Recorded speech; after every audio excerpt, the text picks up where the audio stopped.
Selamat bertemu kembali Bapak Ibu sekalian, teman-teman.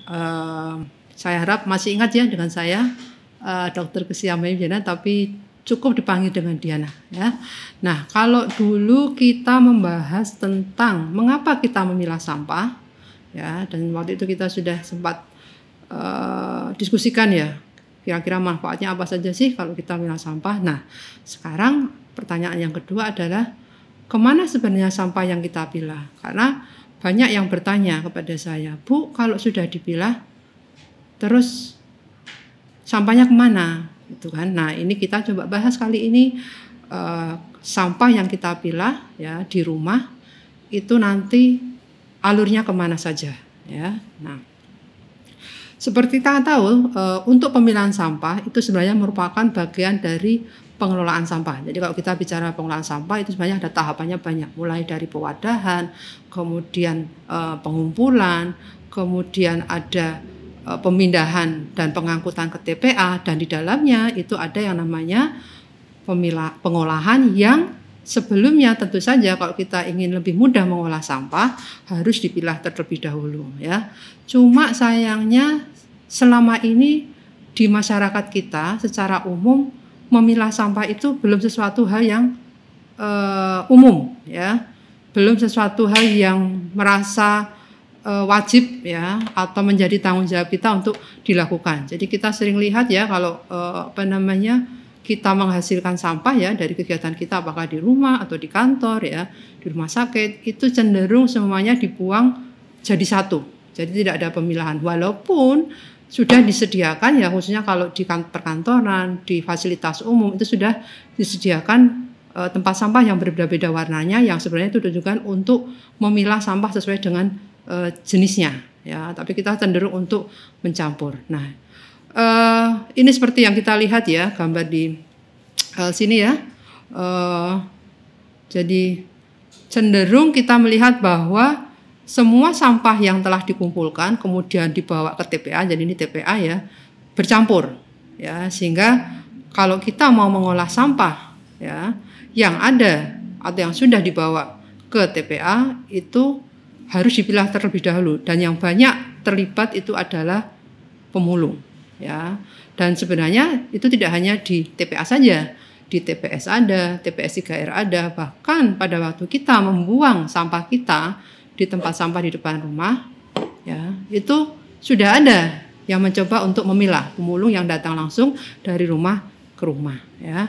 Nah, kita lihat sebenarnya kalau mengacu pada peraturan yang ada, maka minimal seharusnya setiap produsen sampah, apakah itu rumah tangga, kemudian perkantoran, ya, fasilitas umum lainnya, ya, industri juga, ya, itu seharusnya memilah ya menjadi 5 jenis, ya, mulai dari limbah berbahaya beracun B3, kemudian kertas, gelas, organik sampai residu. Ini sudah kita bahas pada webinar sebelumnya ya.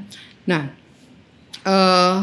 kemudian ya yang diharapkan dari adanya pemilahan ini ya itu adalah akan mempermudah, misalnya setelah dikumpulkan oleh pasukan kuning ya ini ya, apakah nanti akan dibawa langsung ke TPS 3R ya, ini TPS 3R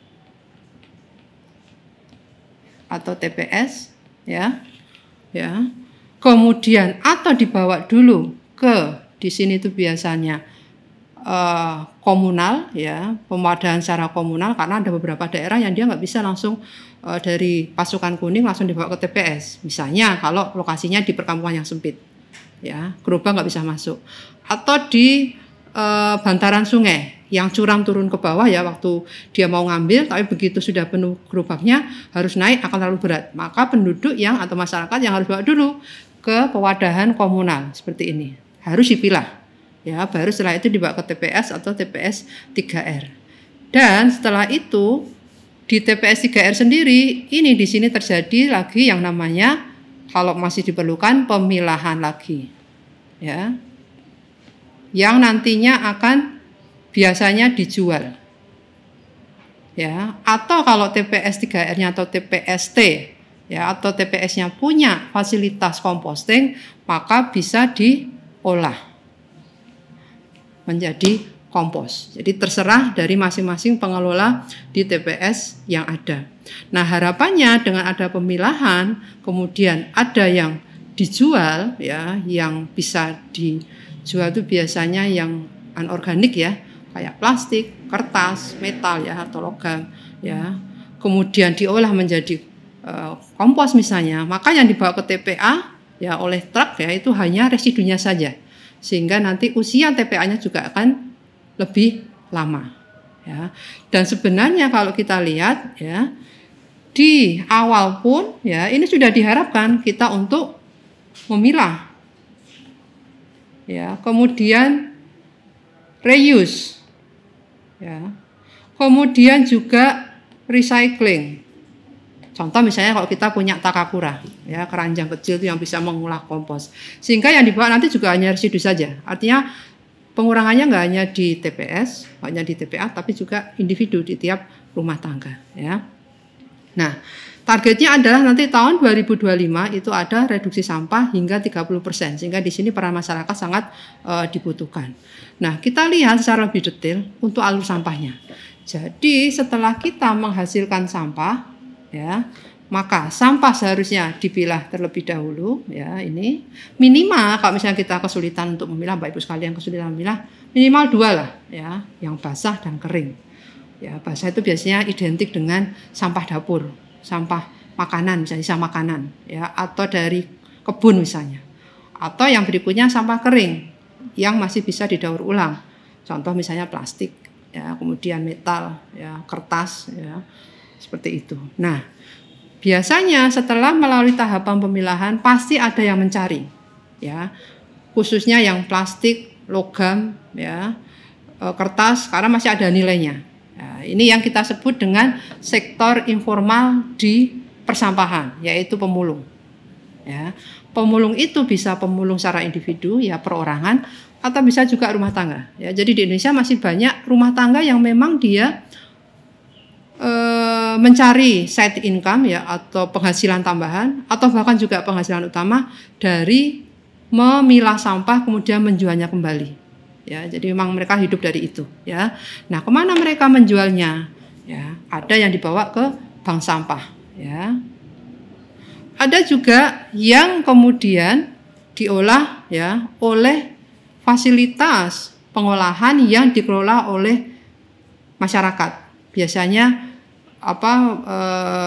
kita punya kumpulan ya, inisiatif ya dari masyarakat untuk membentuk kelompok yang peduli lingkungan, yang nanti salah satu tugasnya adalah mengolah sampah ya. Nah, kemudian yang berikutnya kita lihat ya, selain pemulung secara formal, maka sampah yang sudah dipilah ya kemudian dibawa oleh pasukan kuning, tentu saja harapannya di pasukan kuning itu gerobaknya juga sudah dipilah-pilah ya. Jadi kan percuma kalau misalnya kita sudah memilah, loh ternyata dicampur lagi gitu kan. Jadi harapannya memang yang di kita belum semuanya seperti itu ya. Ada beberapa contoh kasus yang sudah menerapkan itu di tingkat RW. Jadi mereka memang khusus membuat gerobak yang sudah dibagi, disekat-sekat sesuai dengan jenisnya ya. Nah, kemudian dikumpulkan ya, dibawa ke TPS yang punya fasilitas pemilahan, pengolahan, TPS 3R ya, bisa juga TPST yang kapasitasnya lebih besar. Dan di sini kita lihat masih ada peran pemulung ya, yang mereka memang diberdayakan untuk memilah sampah ya. Kemudian kita lihat ya, dari sampah yang dipilah oleh pemulung ya, ini ada yang dijual ke pengepul skala kecil, kemudian tadi sampah yang dikumpulkan atau dibawa ke bank sampah maupun yang ke fasilitas pengolahan yang dikelola oleh masyarakat itu akan dijual ke pengepul skala kecil juga. Ya.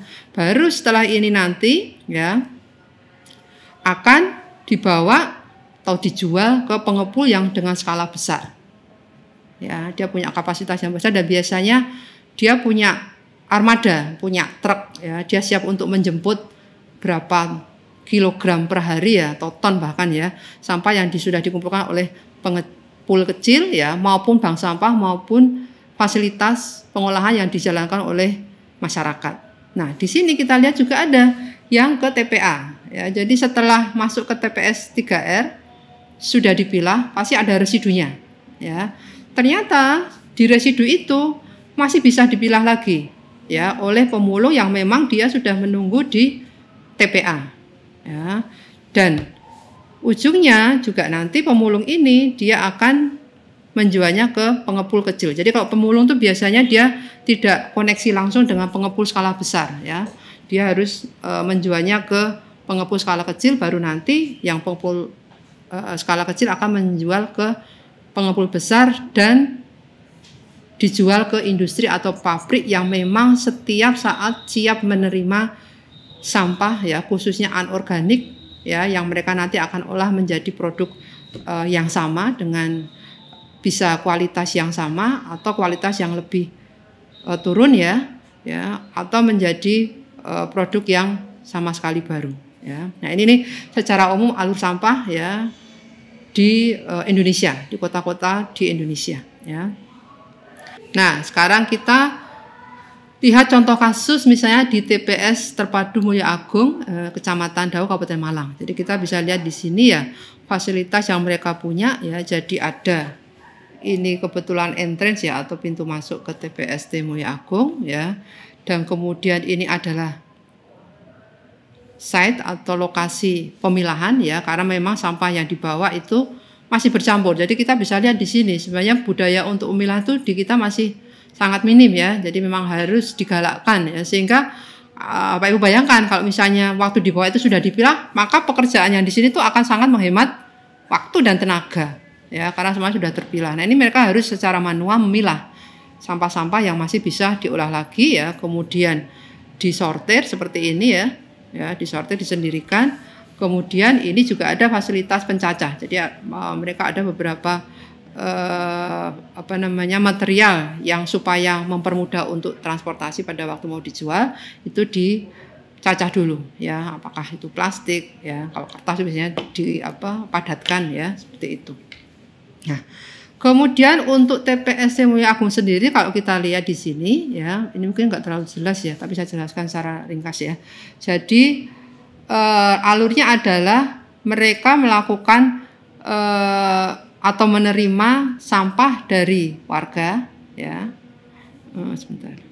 menerima sampah dari warga ya, tentu saja dengan menggunakan pengangkutan ini ya, ada mereka punya armada. Kemudian setelah itu sampah dibongkar ya, karena masih bercampur semuanya ya, dan mulai dilakukan pemilahan ya. Jadi dipilah apa saja, mulai dari kaca atau beling, kemudian kertas, dan itu mereka punya lapaknya atau punya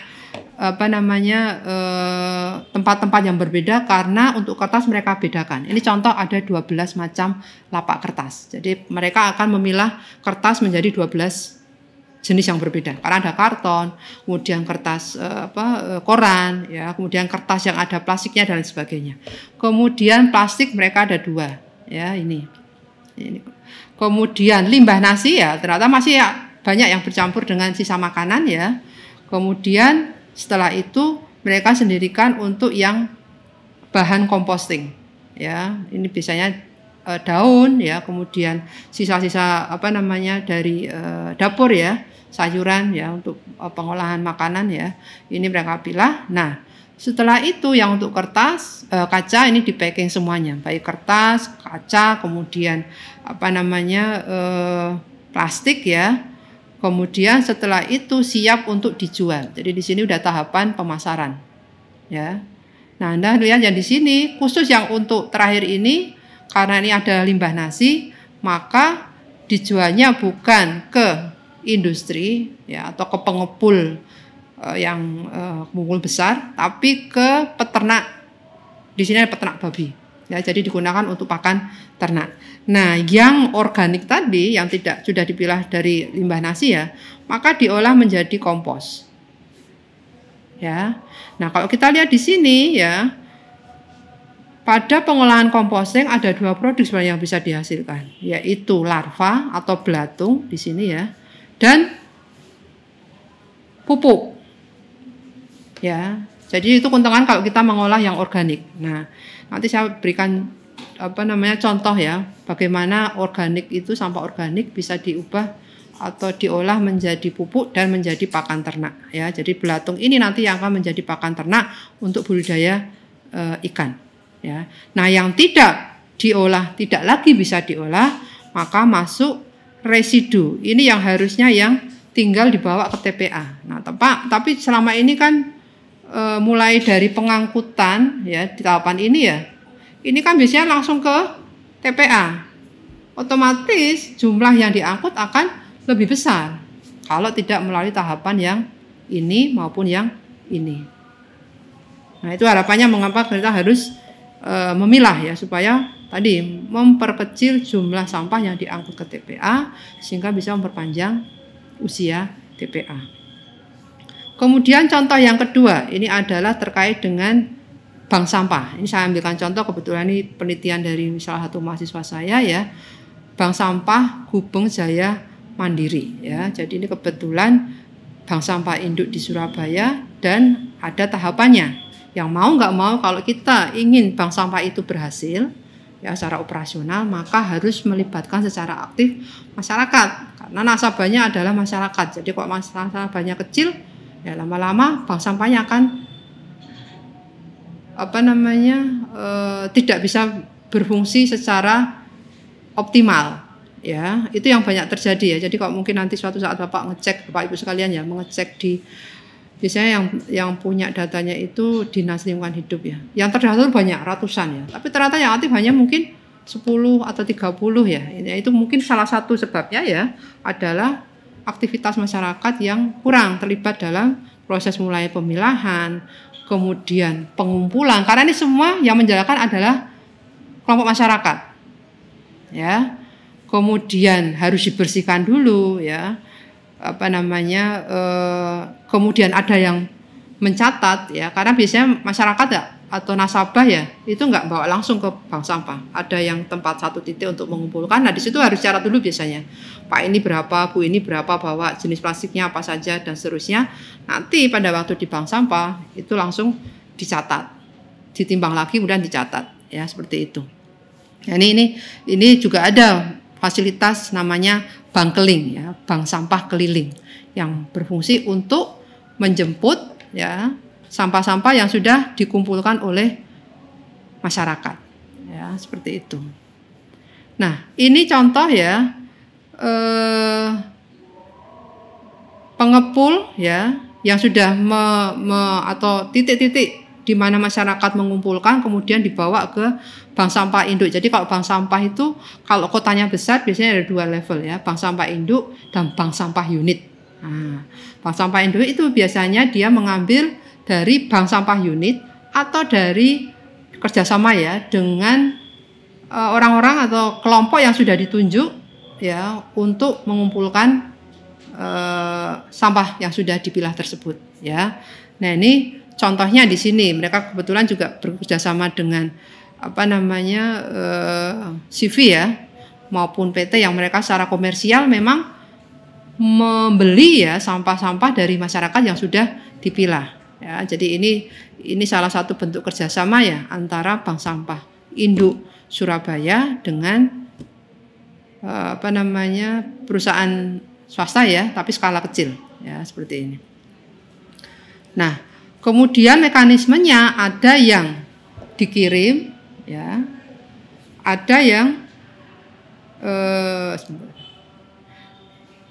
dikirim ya, dan ada yang dijemput ya, diambil, kemudian dibawa ke gudang dan semua sudah melalui pencatatan. Jadi kalau yang di sini ya, ini semua sudah dicatat.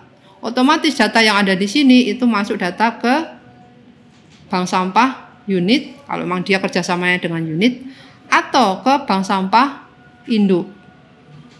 Ya, karena ada beberapa yang nasabah itu langsung ke bank sampah induk.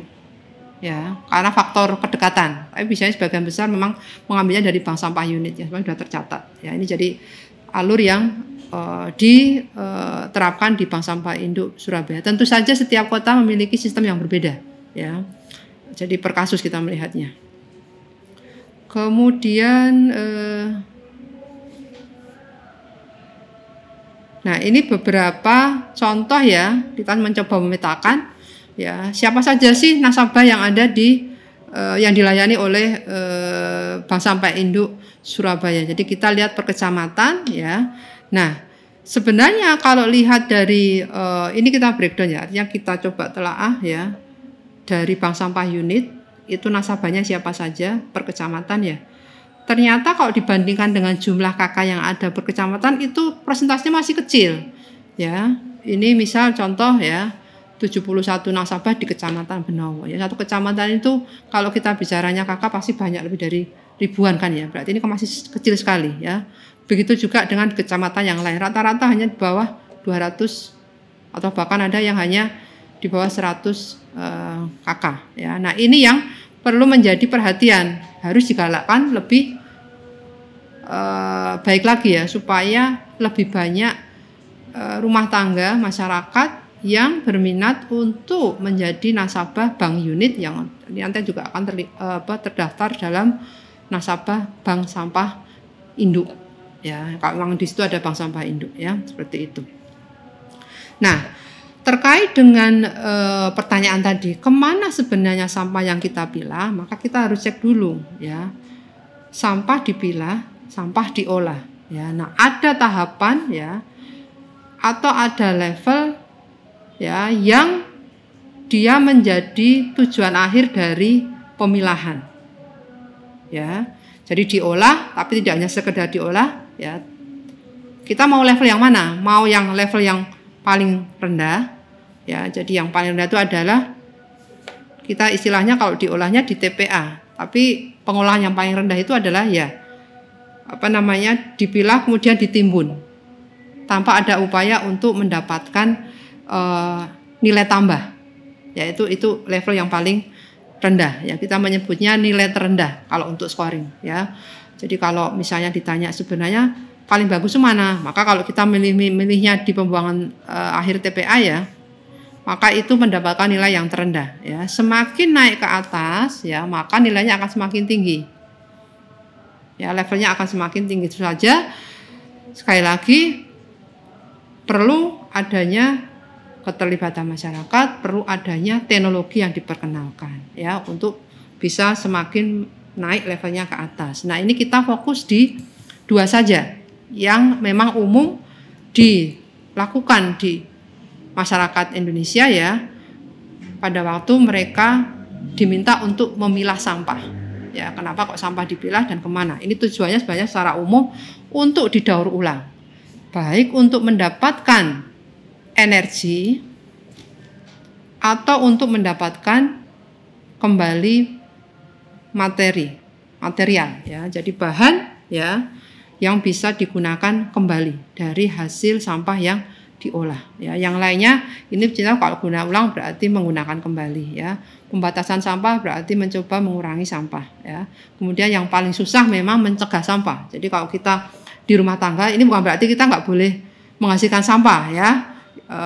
Kalau kita nggak menghasilkan sampah, kita berarti nggak makan, nggak beli baju dan lain sebagainya kan. Ini maksudnya adalah batasnya setiap rumah usahakan ya,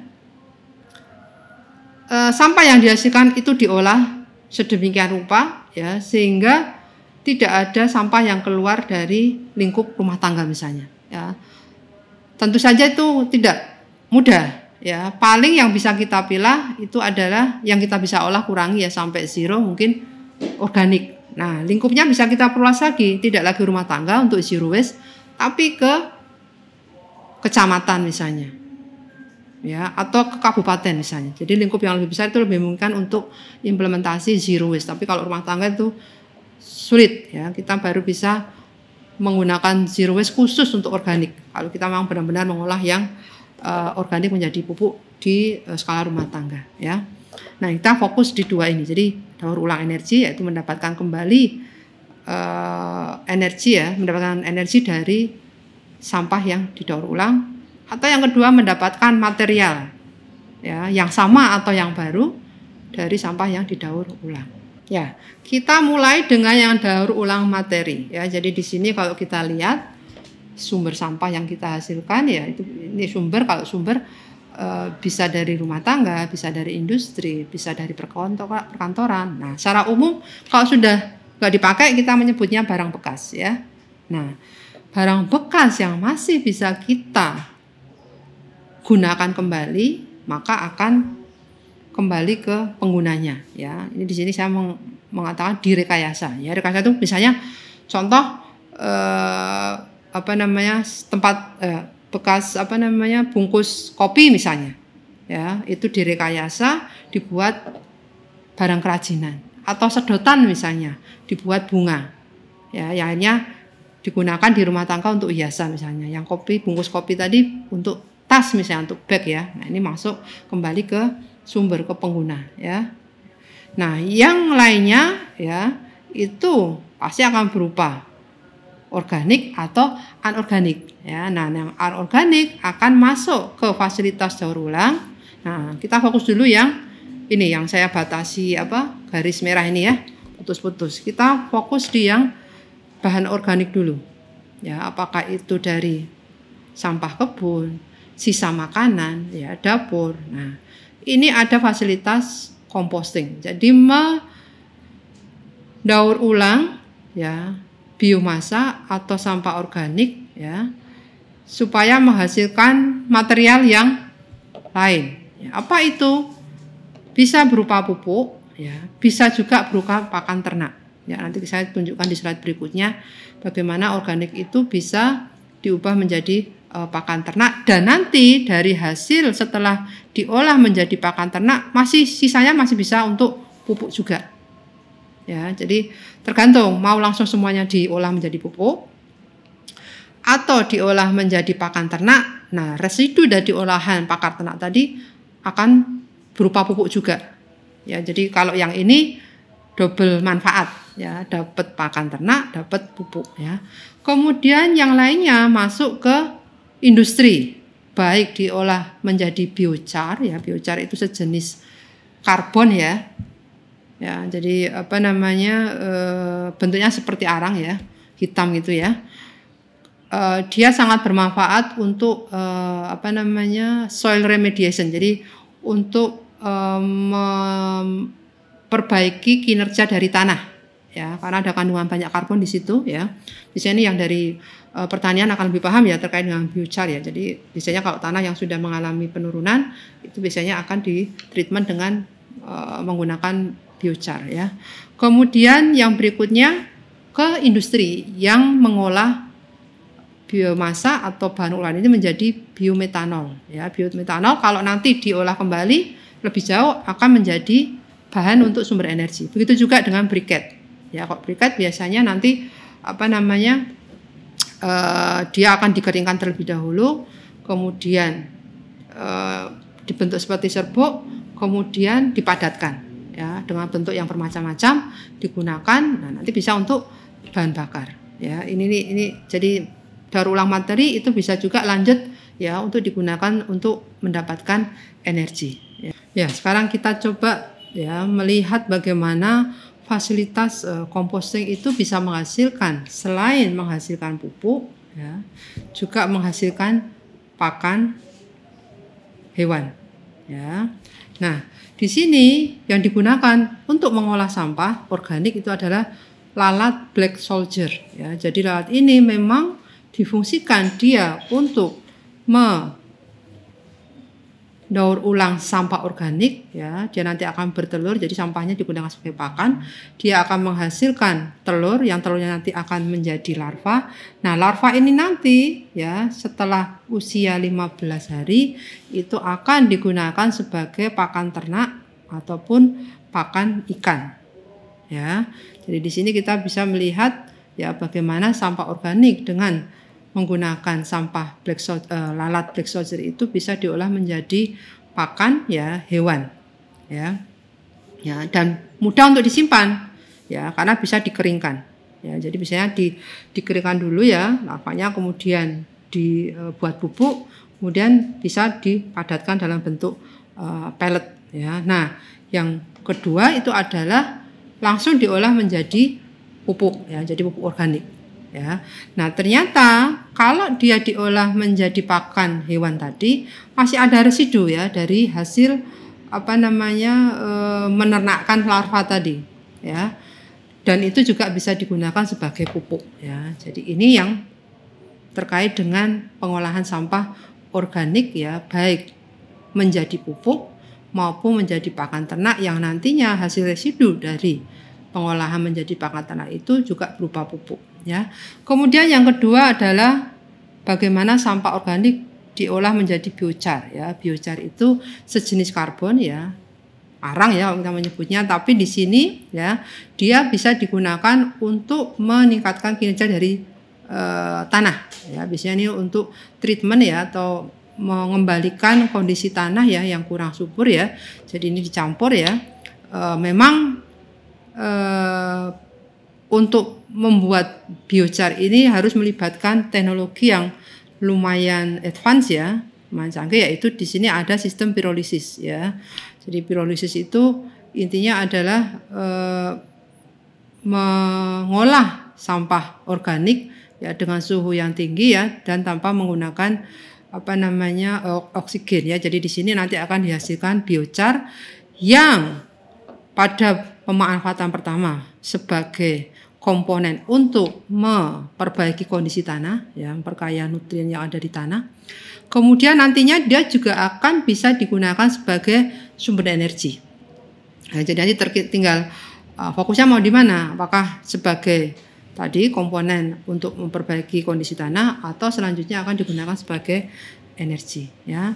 Nah, kemudian di sini kita juga melihat, ya, untuk yang anorganik, bagaimana daur ulang secara material itu, ya, juga akan menghasilkan materi yang sama atau bisa jadi materi yang hampir sama dengan kualitas yang lebih rendah, ya, untuk bisa digunakan kembali, ya. Nah, di sini kita lihat ada fasilitas daur ulang untuk plastik, ya. Nanti hasilnya adalah, jadi ini hasilnya, ya, berupa biji plastik, ya, nanti bisa diolah lagi menjadi plastik, ya, dengan kualitas yang sama atau dengan kualitas yang lebih rendah. Kemudian biji, ya, logam, ya, bisa bentuknya berupa biji atau bisa juga dibentuk dalam lempengan, yang nantinya kalau mau digunakan untuk produksi lebih lanjut, ya, itu akan dilebur. Contoh misalnya di Jombang, saya kira di sana ada industri, ya, atau satu desa yang memang banyak industri aluminium, ya, peralatan masak, ya, dari aluminium yang dia menggunakan limbah dari pabrik-pabrik yang lebih besar, ya. Jadi hasil leburan, ya, sisa dari pabrik aluminium mereka terima, kemudian mereka beli, ya, kemudian mereka olah menjadi alat masak, ya. Itu. Kemudian yang berikutnya untuk jenis bahan kertas, yaitu biasanya nanti akan diolah lagi menjadi kertas, kita menyebutnya kertas kualitas kedua, ya, KW2, ya, newspaper istilah kerennya, ya. Kalau kertas bekas itu kayaknya kan sepertinya nggak ada nilai, ya. Padahal kalau kita lihat, ya, newspaper itu justru nilainya lebih tinggi, ya. Kadang buat undangan, buat cover album, ya, karena dia teksturnya lebih kasar, ya, ada nilai estetisnya, ya. Diolah kembali tentu saja itu kualitasnya memang lebih rendah dari kertas yang sebelumnya. Yang kita umumnya pakai kan yang kertas yang putih, ya, mulus, ya, halus seperti itu. Ini teksturnya akan lebih kasar nantinya. Kemudian yang berikutnya yang dari bahan beling atau kaca. Itu biasanya nanti akan misalnya dengan campuran bahan yang lain menjadi serbuk kaca yang akan diolah menjadi diolah kembali menjadi kaca, ya. Nah, kemudian kemungkinan kedua itu adalah dibawa ke insinerator, ya. Jadi semua bahan, ya, yang dia kalau dibakar menghasilkan energi maka akan dibawa ke insinerator. Contohnya di sini plastik, ya, kemudian kertas, ya, maka akan dibawa ke insinerator, ya, akan menghasilkan panas, ya. Nah, panas ini nanti yang akan digunakan sebagai sumber energi. Itu kalau kita bicaranya daur ulang energi. Tapi di sini juga ada daur ulang materinya. Kalau hanya sekedar untuk menurunkan jumlah atau volume sampah, ya, karena kalau sudah dibakar dengan insinerator itu otomatis 90% ya sampah itu menurun jumlahnya. Katakanlah misalnya masuk ke insinerator 100 ton, maka sisanya hanya tinggal 10 ton dan itu pun berupa abu. Nah, di sini kita melakukan daur ulang materi karena abu yang dihasilkan dari pembakaran di insinerator itu bisa digunakan sebagai bahan konstruksi. Ya, biasanya untuk perkerasan campuran ya, jalan misalnya, ya, atau paving dan lain sebagainya. Ya, tuh. Nah, ini yang untuk daur ulang materi. Nah, sekarang kita masuk ke yang daur ulang energi. Ya, jadi di sini ada energi yang bisa kita dapatkan dari mendaur ulang baik yang bahan anorganik ya maupun yang organik. Ya, nah, yang anorganik itu bisa dengan menggunakan teknologi ya. Jadi memang untuk 3 ya sumber material ini ya kalau dibutuhkan supaya menghasilkan energi harus melibatkan teknologi yang relatif maju ya. Mau nggak mau memang perlu investasi ya kalau kita ingin mengolah sampah baik yang organik maupun organik menjadi energi. Nah, di sini contohnya misalnya